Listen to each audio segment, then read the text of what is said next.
my famous friends, and welcome to Fame Ready, the podcast to show you that anything is possible. Yes, including fame. I'm your host, personal branding and public relations expert, Katrina Owens. I'm not gonna lie, you guys, it's been a bit of a rough one. Even as I'm recording this, I'm like struggling. I'm sure you heard it in the intro, right? Okay. Let me set the scene for you. My internet is so bad. It's so bad. Um, Over the past couple weeks, it's gotten considerably worse. So yesterday we had a wonderful man from Telus come out to like assess everything, and he told us that there is like, I guess, out there in the streets, there's a tree branch on the line that um, brings our internet to our house. I don't know, beyond me, but essentially there's a tree branch and it's interfering with our internet signal, and it cannot be fixed immediately. I mean, now they are going to go fix it, but that I believe is what has rendered me unable to even use Riverside, which is the podcast recording platform I typically use. So I got a little bit scrappy this morning and we're using Zoom. Okay, she's resourceful. I was like, I just need a platform to like record this in. So I guess Zoom it is. And I hooked everything up and it seems to be fine. So now I'm like, do I need to be paying for Riverside? Let me think about that one. Heather, let me know. I guess we use it for editing, but like maybe there's something else, another tool we already have that can actually be used for that. Because, oh my gosh, you guys, the subscription line item on my bookkeeping reports every single month is like horrific. Honestly, how can someone spend like $1,200, $1,300 a month on freaking subscriptions software? It's insane. Okay. If you notice that there's a little bit of an edge to my voice, it's because besides my internet, had a little bit of a tiff with Gabriel this morning, which, you know, what's really interesting. The conversation that is coming up a lot right now in my coaching programs with all of my clients is this concept of your personal brand and your personal life are not the same thing. And it's on days like today where the day didn't get off to a good start. And then I'm like, huh, having a business that revolves all around you and your perceived personality online, which, and even in person, which is bubbly, warm, happy, all of those things, when really like I could cry right now. Like I'm laughing, but I want to cry.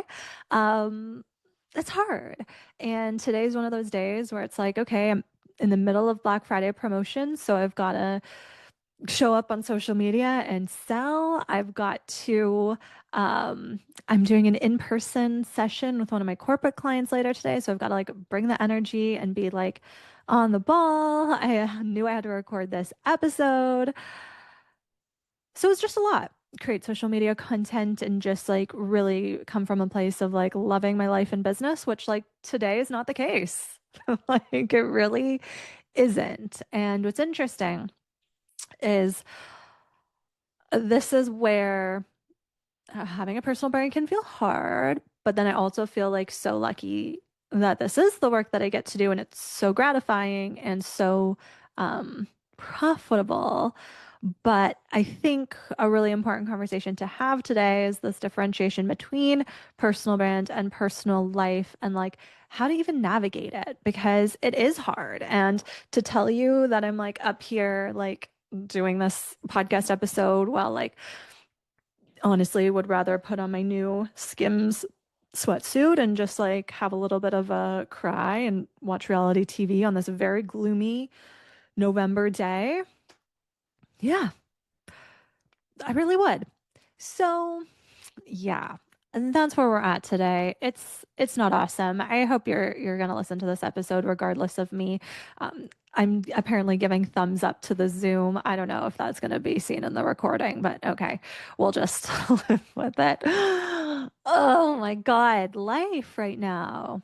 Oh, okay. Well, like let's get down to business because like let's just talk about how did I get here? How did I get to okay, like being upset, being angry, feeling a certain type of way, but then knowing, okay, you've got to record this podcast episode, deliver value and like still remain true to your commitments. And I often think like, ooh, times like these, it's so easy to have a corporate job because like if you're pissed at your partner, you can just like go to work and be absorbed in a different environment for, the day. And the deliverables, at least in my corporate career, like they were never personal. Like you can just get absorbed into somebody else's shit and problems.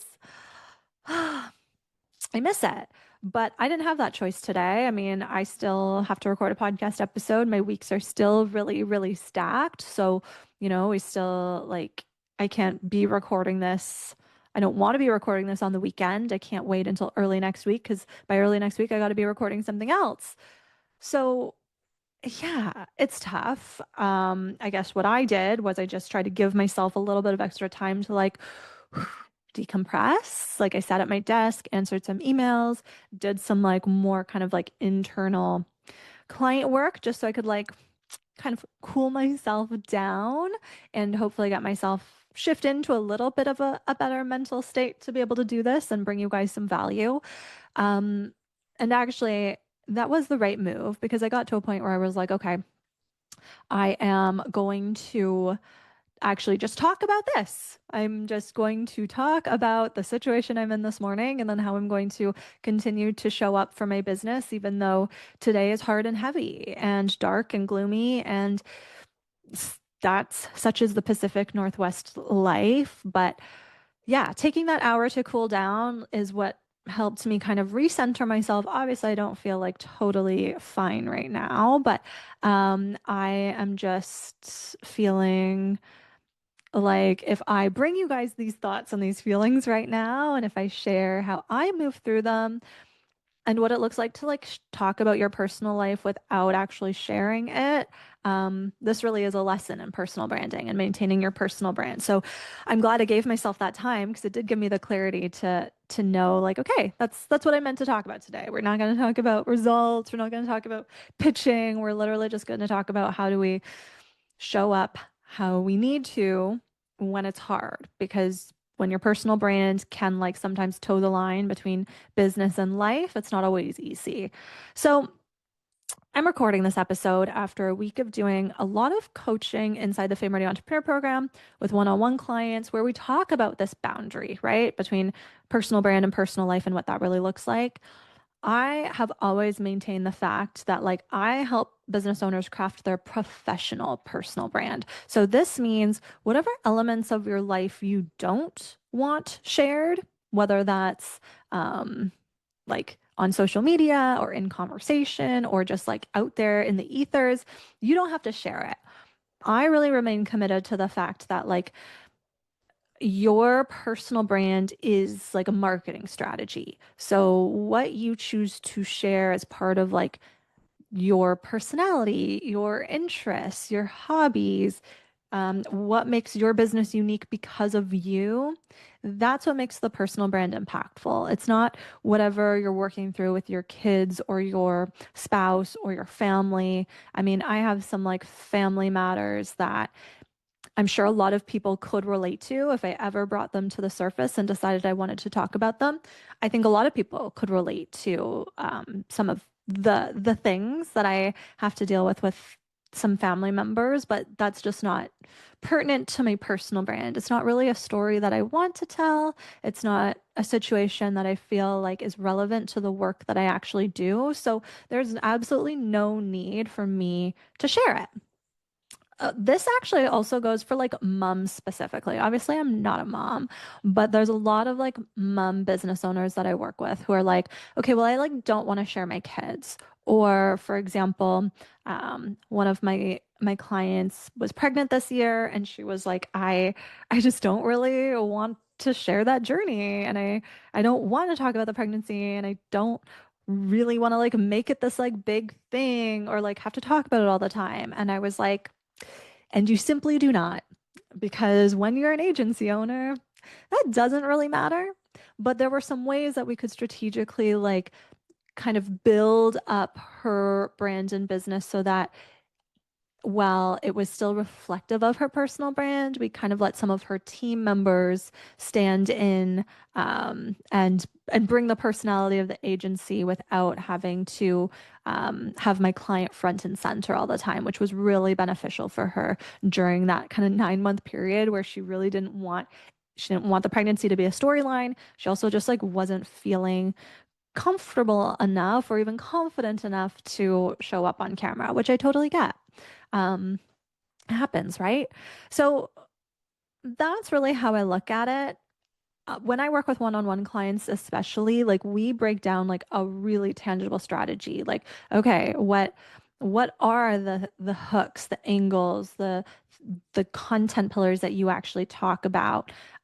With a client of mine that I was working with yesterday, she has kind of like a double life in the sense where she has her entrepreneurial venture that she really, really wants to grow, but she also has a very, very professional career that she cannot jeopardize right now. So it's a matter of how does she grow and scale both without feeling like she's leading a double life, without having these two very separate identities that get confusing and could have a negative impact if the worlds ever were to cross over. There's a way to blend everything together without making it seem like um, it's going to like impede on the goals that you have. I work with a lot of corporate professionals who are in this situation. I mean, even the client that I have a session with this afternoon is in a similar boat where they have this personal brand, but they also have obligations to a very, very big business. And it can't be seen that, they're spending all of this time creating content or like working on like personal ventures when they're technically on the clock for like the other business or job that actually pays them most of their income right now. So I'm very sensitive to that.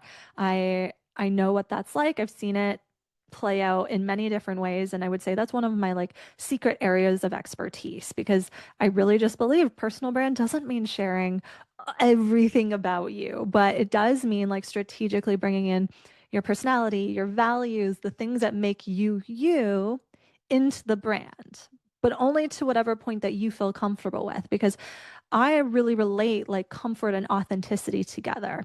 Because if I was to show up on this podcast today and just like word vomit about the argument that I got in this morning, that would be very uncomfortable, but it would also be like very inauthentic to me because I don't actually enjoy sharing those parts of my life. And I would be trying to share them for, I don't know, a justification, an interesting story. That's inauthentic to me. So I know sometimes people are like, well, like if you hold things back, it's inauthentic. And like it's just simply not. Like to me, leaning into authenticity means like really staying true to what you feel like you want to share and express. So that's what that looks like. The other very interesting conversation, we actually were talking about this on the Fame Ready Entrepreneur Hot Seat Coaching call, is because we are humans, like as personal brands, we're people and we have all these different interests, right? Like, humans are multi-passionate by nature. I think this word multi-passionate has been developed when I personally don't think that it really needed to. We're allowed to have like multiple interests. I mean, like, I would say that's just normal. And I think in this world of like niching down and like being a category of one brand, like that sort of language has made people feel like they can't have multiple interests that work together. And I would just say that's entirely untrue. Um, so I'm going to use an example of one of my clients who's a mom, a very passionate mom. She loves her family. She's also a very, very talented professional in the work that she does. And she has had this idea to grow a business related to motherhood. But she also has this very successful professional business that's growing as well. And for her, based on where she's at right now, growing both to the scale that she wants right now at the same time is just not a possibility. Okay. I believe you when you say you can have it all. I never want to make anyone feel like we can't, but I sometimes don't feel like we can have it all at once. That's just my opinion. She has like two things that she wants to grow, but speaking from experience, because when I tried to grow my agency and my personal brand at the same time, literally neither of them grew efficiently. They both started to really, really get stagnant. Neither of them were growing. My social media content was like getting confusing. I started to lose a lot of the like very clear brand identity that I had because people were kind of recognizing me for like two different things. And so I know we see business owners like Kim Kardashian and I don't know, Gwyneth Paltrow or some of these very, very established personal brands who spin off and do all of these different ventures. And that's great. But like, let's acknowledge the fact that we're not there yet. Okay. We really have to focus on carving out our like identity, what people know us for, and find success in that first. It's like scale that very particular goal first until you move on to something else. Because as soon as you try to do two things at once, this is speaking from like, not even my agency, but when I was running these women's golf events too, same thing was happening. I was just starting to feel like my energy and my identity was getting split in all these different directions. And I started to not see growth in any of the areas. And I was almost like paralyzed with like, well, what do I work on? Where should I spend my time? All of those questions really kind of came to the surface for me and it just like paralyzed me. And so I didn't really make traction on anything because I couldn't just like dive deep. I was like splitting my attention. I was getting distracted. And I really just encourage all of my clients to like eliminate the distractions for now. Like scale your first business, the first thing to the level that you need for it to provide a sustainable income for you so you feel comfortable, so you're at ease, and then you can move on to the next thing. Multiples at once is going to be very, very challenging. And for this particular client, that's what she's experiencing. She told me that she had recently went on a podcast where she really wanted to talk about her professional career, but the person interviewing her kept wanting to ask about this kind of like motherhood initiative that she has. And she was getting really, really frustrated because she wanted to talk about her professional career that she's really trying to grow, which is the income generator for her family. And I was like, yes, that is because we have now kind of split our identity and it allows people to kind of take us in multiple directions. And I had to give her some pretty hard advice on our hot seat coaching call, which I get a little bit nervous to do, but I basically said, I think you're going to have to choose. And I think it's dialing these particular initiatives that aren't a moneymaker right now, that are distracting you from like your main income revenue generator. It's scaling them back to like 20%, maybe even less than, but I gave her 20%. And I really admire her because she was like, okay, I'm going to have to think about this because I was actually planning to ramp up in 2026. And I was like, yeah, I personally would not, but you've got to think about it. You've got to, lean into your feelings and decide what you really, really want.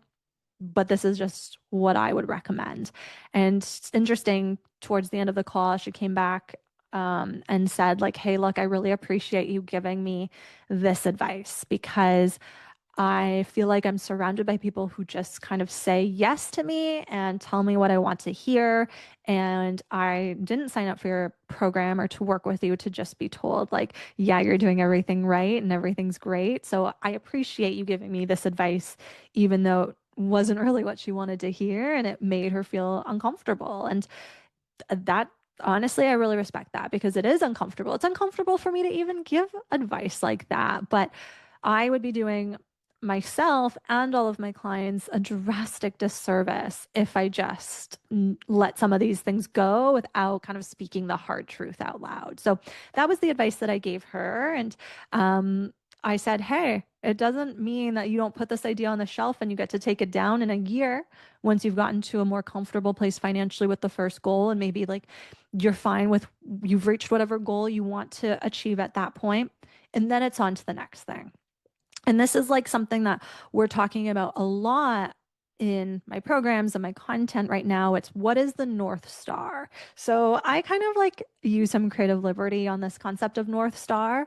I know that typically we say like our North Star is our guide. It's not necessarily like the like thing we're trying to like get to destination wise, but that's the way that I look at it because I always say like I'm on a rocket ship, I'm going to the moon. So if I'm going to the moon on my little rocket ship, then obviously I'm going to my North Star too. We're going to visit that one. And so, what I mean by this metaphor is the North Star is what is your biggest goal for the year ahead?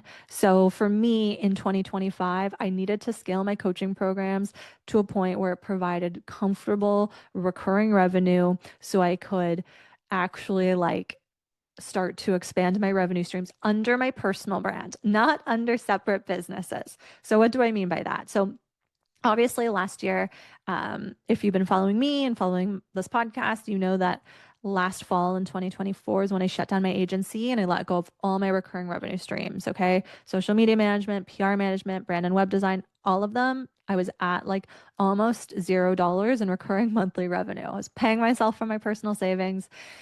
It was rough. And I ended up pivoting into coaching because that's what I really, really wanted to do. My personal branding PR coaching programs are really unique. And I have successfully done that. So now we're celebrating the fact that now, for the last couple of months, I've actually been able to not just like meet the same amount of recurring revenue that I had in the agency, but actually like over overachieve it.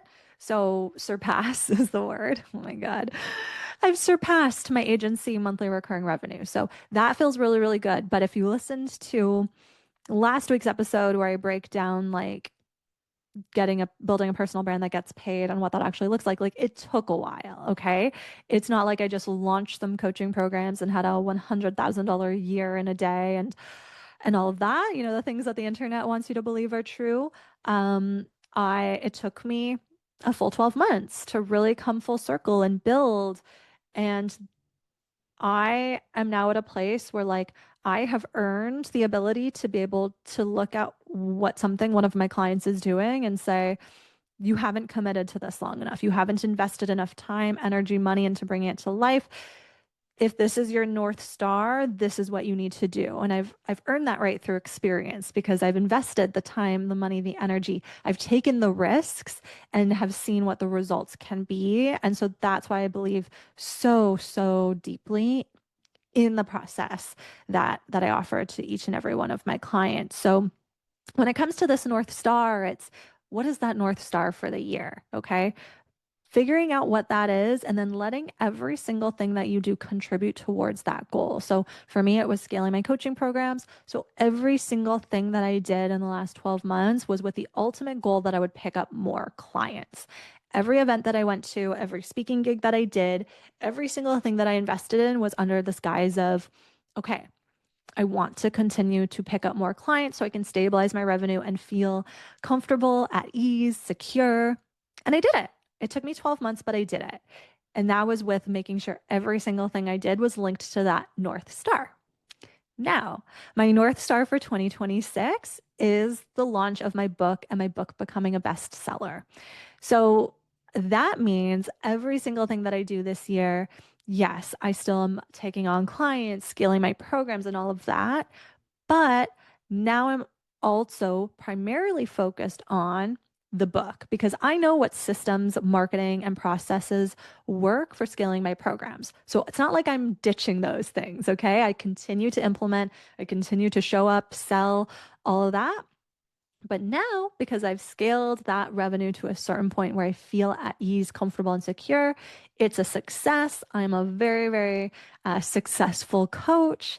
Now I can add this new goal of this book on top. And the book and my coaching programs are related, which is by design. So it's not like I'm really trying to build two entirely separate businesses.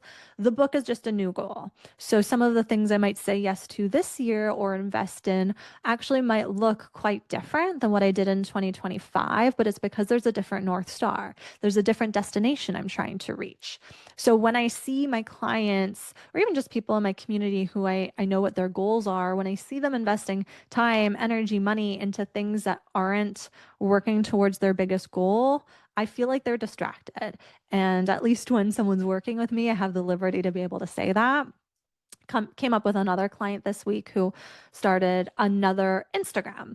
And I think this is a really interesting thing to talk about because I think sometimes there's too many cooks in a kitchen, and I think everyone can have different viewpoints and advice. And this is why the coaching industry gets convoluted, right? You might work with someone in some capacity, they tell you one thing, then you have a call with someone else, they tell you another thing.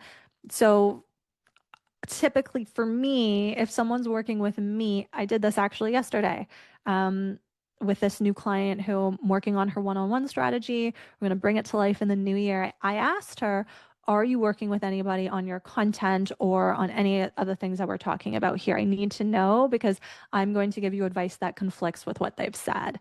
I know that. I don't have to know what advice. I just know that it's going to conflict. And so what I've seen happen with other clients who maybe like go to different events or have friends that are doing something um that they find interesting, or they like just go to their friends for advice. Their friends might suggest something to them. And then it's like, okay, well, that's a great thing to consider, but like let's not pull the trigger so fast because when we pull the trigger really quickly, we distract our audience too. Like if all of a sudden I decide to like launch a brand new initiative unrelated to anything that I've ever spoken about before, the audience now gets confused and they get distracted from what I'm actually trying to sell. And this particular client is someone who has a very, very clear North Star this year. And so I again had to put on my big girl coach pants and say, this initiative is not going to contribute to that North Star. So be very, very discerning about how much time you spend on it.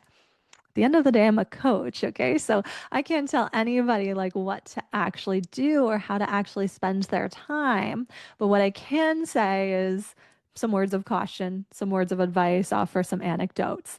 So I'm not sure where she's landed on that one. I don't think she was absolutely thrilled with my advice, but this is someone who I've seen invest a lot of money into a very specific project too. So I want to make sure that project is a success for her. So whenever I catch my clients feeling distracted, I'm like, it's okay. It's okay to want to do all of these different things, but stay so committed to your number one goal first. Stay so committed to that North Star. And then once you achieve it, that's when you can move on. Because think about it this way, you guys. If you're like constantly getting distracted, starting all of these different projects, but never seeing any of them through to the finish line, it is going to feel like nothing was a success. Or, I had a lunch with someone this week who said marketing doesn't work. And I mean, I'm familiar with her business. I've seen her social media, and I'm like, well, you've never really done marketing before. Like doing one post on social media is not marketing. Um, so to say that it doesn't work, I mean, we've got to at least spend a year really trying, testing, experimenting until we can really truthfully say, like, this doesn't work for my business. If I would have stopped after the second event that I went to in the summer and said, events don't work for my business, because I hadn't given myself enough time to actually see the results through to the end, I would have missed out on incredible opportunities, revenue. I wouldn't have seen the absolutely mind-blowing results that I created through going to events and speaking this year. Okay. Stay committed. If running businesses and growing a personal brand was easy, wouldn't everybody do it?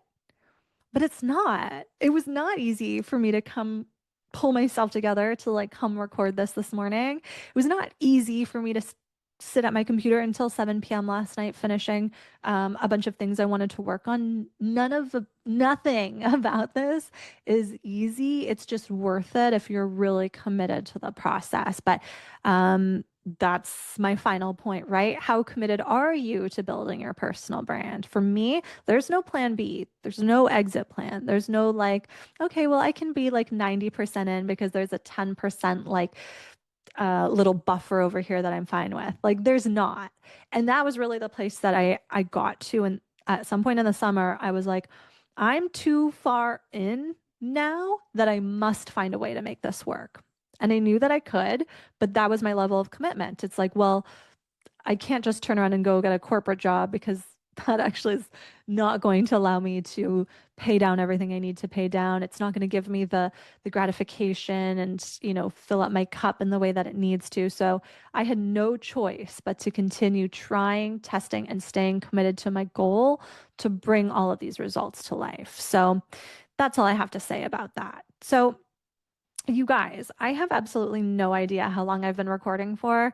I usually record in Riverside, which gives me a cute little clock that tells me how much time I have recorded for, so I can kind of judge, like, okay, we've got about like half an hour here, or we'll add on a little bit of 10 minutes, but I have absolutely no idea how long I've been doing this for. But I'm feeling a little bit better, honestly, after talking to all of you, letting myself just verbally work through all of the discomfort from this morning and this week. So I hope you found this episode helpful. I mean, I know it was a bit chaotic. I know that you're like probably maybe missing some of the warmth or like bubbly Katrina that's usually sitting here with all of you, but let's just say this was really real. And I think this is a very real example of what it is really like to put that boundary in between personal brand to personal life. And I mean, hey, none of you actually need to know exactly what my argument was about this morning because that part doesn't even matter. You all get into arguments with your spouses, your friends, your family. And it's like the content never actually really matters at the end of the day. It's how you work through it and how you continue to show up afterwards. So I guess that's what I'm doing. So, with that, please, you guys, now that we're entering the holiday season, you know what would mean so much to me is if you could rate and review this podcast wherever you listen. So, on Spotify or Apple Podcasts, this will help other people find this show. We are starting to see this show hit new audiences. The monthly downloads are growing, and it's really, really exciting for me. So, my wish is that you just share this show with someone else that you think would benefit from it. Please follow me at Katrina Owens PR on Instagram. You can follow the podcast on Instagram at Get Fame Ready. If you're interested in working with me in 2026, you can also access the Fame Ready Entrepreneur Program below in the show notes. And if you're interested in working with me one-on-one, I'll drop the discovery call link as well. We need to connect one-on-one before you can work with me one-on-one, just so I can really understand your goals and make sure we're the right fit for like a long-term working engagement. So that's all I got for you. Thanks so much for putting up with me today, and I'll see you all next week.